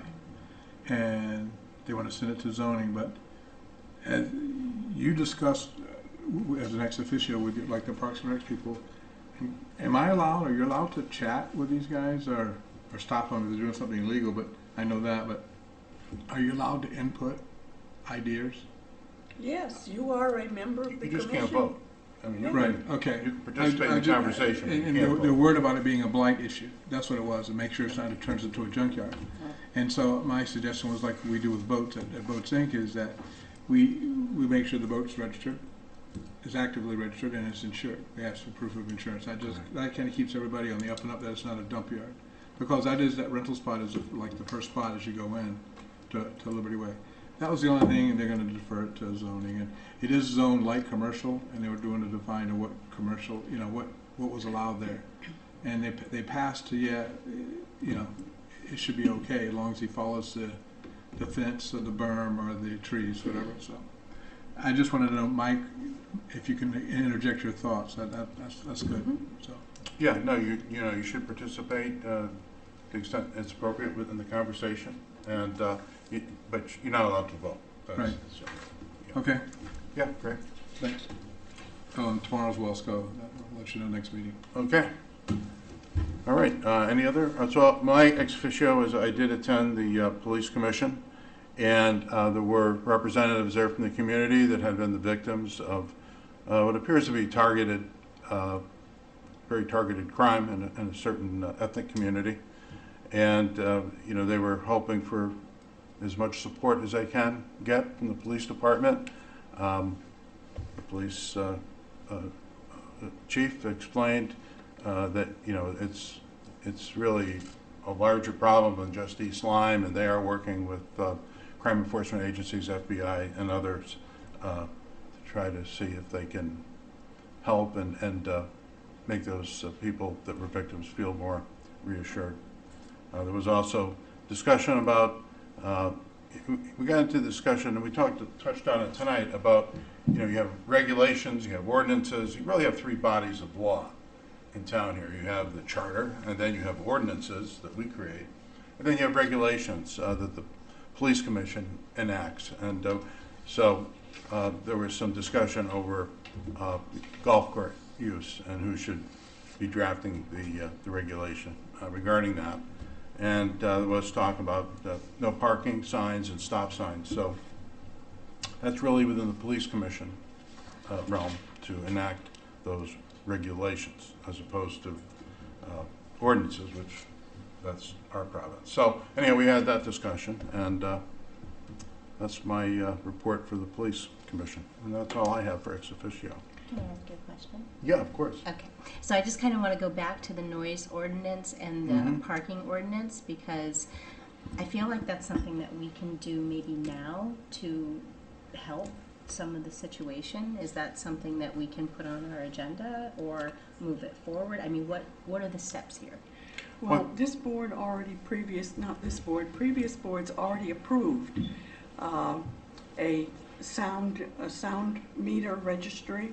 So, and that was passed specifically to regulate vehicles that were extremely loud with loud exhausts and things, but it would measure the sound level. Okay. And we approved that, and then it was cut from the budget. Okay. So then we moved, asked Waterford if we could share theirs.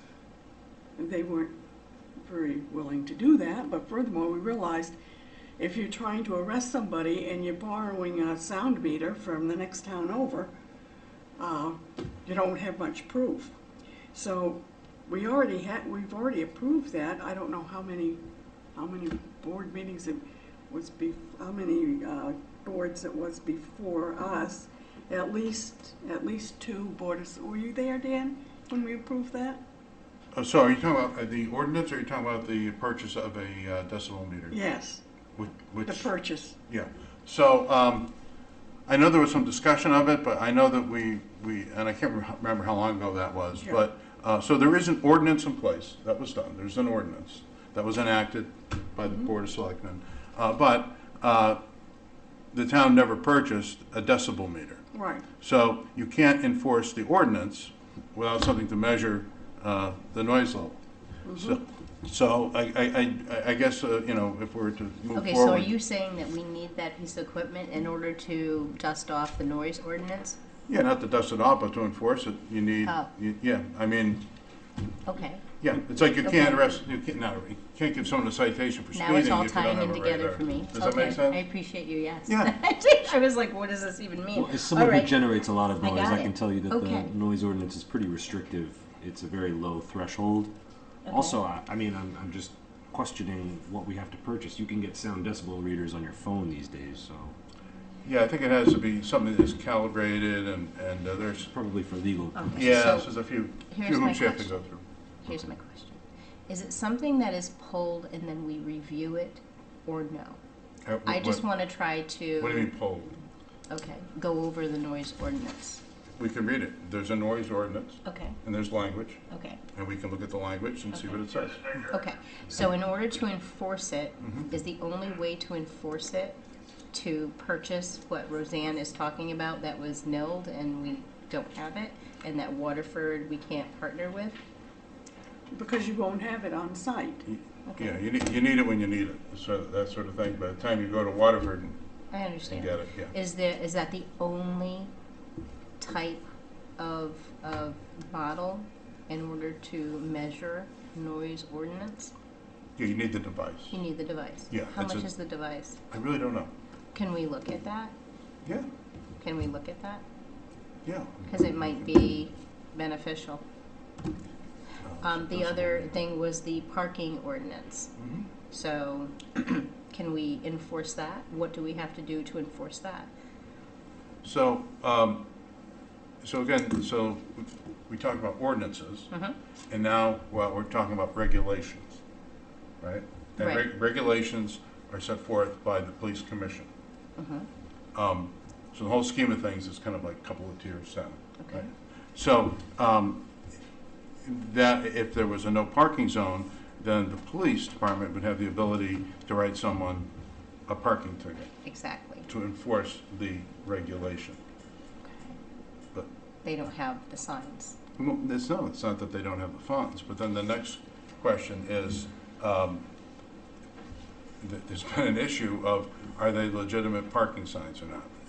If I buy a parking sign at Target and put it in front of my house, how do we know if that's a legitimate sign or not? So that, as this becomes more of an issue, I think understanding where the actual signs belong from the police commission, we have to make sure we can understand that. Okay, so is it fair to say that we can introduce the relook at parking ordinance at the police commission at their next meeting, or no?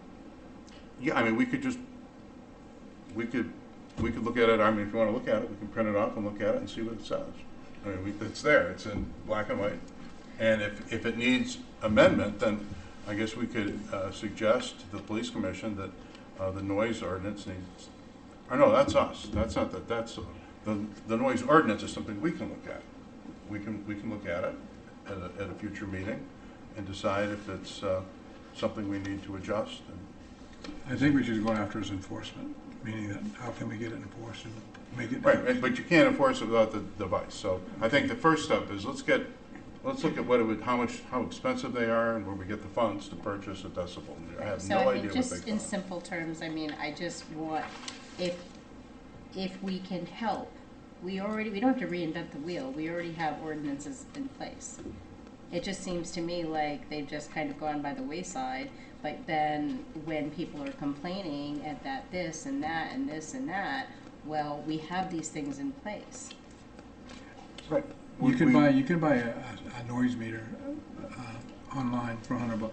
I have no idea. But they have to be but it can be calibrated. Right, it has to be one that is that can be So calibrated. it'll stand up in a quarter long, I mean, it'll stand- certify on a exactly certain right. day. Okay. And I think they're a little pricier than that. Correct. To get one that reads, yeah. So, yeah, but that's something we can look into, and let's inquire, and let's see if they're very expensive, then we have to see about where do we get the money to do Okay. that in the budget. All right, and just one other thing. So Yeah. I thought that having the Girl Scouts were here, they were fantastic. And some of these things kind of fall under Board of Ed, which can kind of go over to them. But one of the things is the community cleanup. I think it would be really wonderful for maybe the East Lyme Town Hall or us to sponsor a community cleanup day and maybe involve the Girl Scouts. I would be certainly willing to go out and do that. I think it would be a great effort. If that can be done, we could do that. Yeah, no, I We mean. came here for a reason. I think it's a great idea. And I do mean community cleanup. I'm not looking at political entities or anything of that nature. I'm simply wanting to, kind of host it as far as here we are, the East Lyme Town Hall, and if people would like to come down and participate in a community cleanup along with the Girl Scouts, I think that would be great. It's a nice suggestion. Let's look into it. Okay. Yeah. And it was nice to have them here tonight. I think they And were thank you, Jason, wonderful. for They thought inviting it was everything. It was so great. Yeah, they got to be on TV such as it is. It was good. We're going to have equal time for the Boy Scouts? Yeah, we can, if they'd like to. Yeah, I think that's a great idea. And, okay, so let's see. I do have a first selectmen's report. I do have it. Yeah, no, we're good. So let's see. So I would just like to acknowledge, it's Military Appreciation Month, and we do appreciate the National Guard presence in the town and what they do, and they've been very cooperative with the town, letting us use their building and how they serve the community and the nation. So I just want to put on record that we're saying thank you, and we appreciate the sacrifices on what they do for us. The few things that I've had the benefit of, I did attend the Friends of Oswegatchie Hills annual meeting, and they were interested in the efforts we've made and the recent purchase and protection of the land up near Oswegatchie Hills and Patagonic Lake and at the Raven Woods, and so kind of explained to them what the process was and the scenario. So I addressed them and explained and answered their questions. I got to attend a ribbon cutting at A Beautiful Company, remodelers. They moved to a new location on Boston Post Road, and they did a beautiful job there. And I was invited to that, and it was a nice evening. I did attend the Route 161 I-95 project management group that's really managing the construction that we see down by the bridge, the widening of the road. And we're really going to see a lot happening over the next several months. They're really moving into high gear. Not that they haven't been, and there's been a substantial amount of work done, but you're going to see about another $40 million worth of work done between starting now, May and November. They're going to be pouring a lot of concrete. That's a big issue.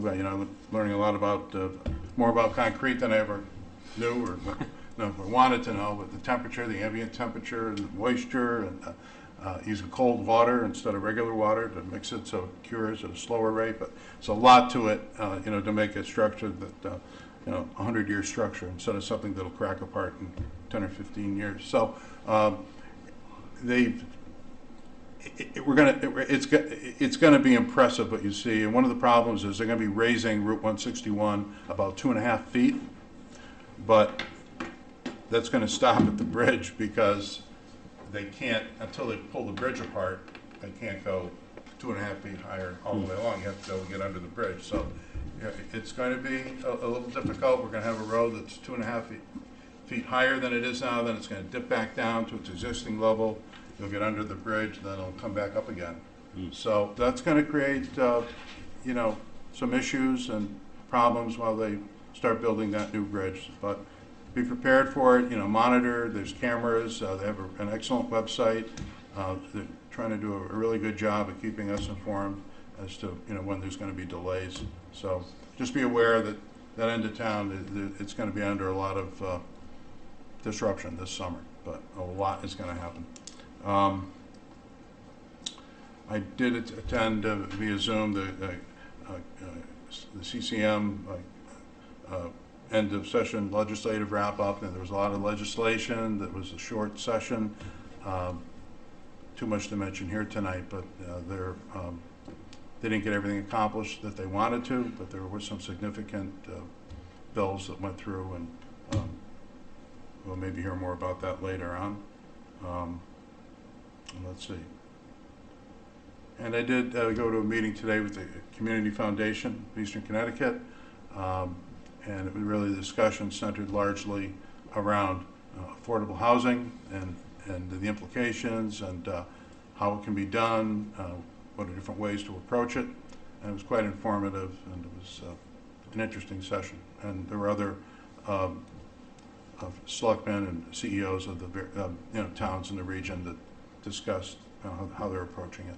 So it was quite informative. That's about it for my selectmen's report. We did have communication. We did receive a letter.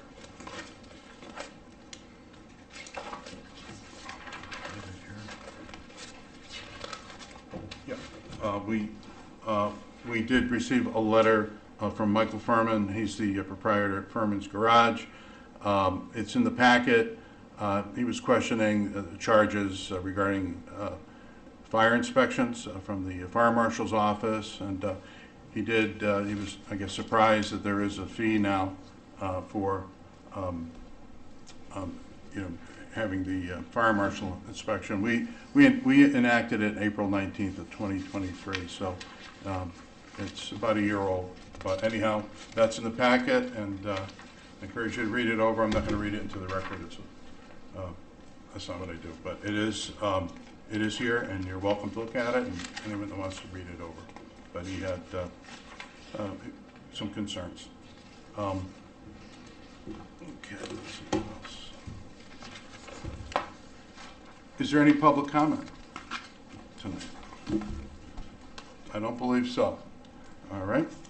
There'll be no selectmen's response. Do I hear a motion to adjourn? Move to adjourn the May 15th, 2024 regular meeting of the Board of Selectmen at 9:06 p.m. Do I hear a second? I'll second. All right. All in favor? All right. Any opposed? Being none? We're off the record.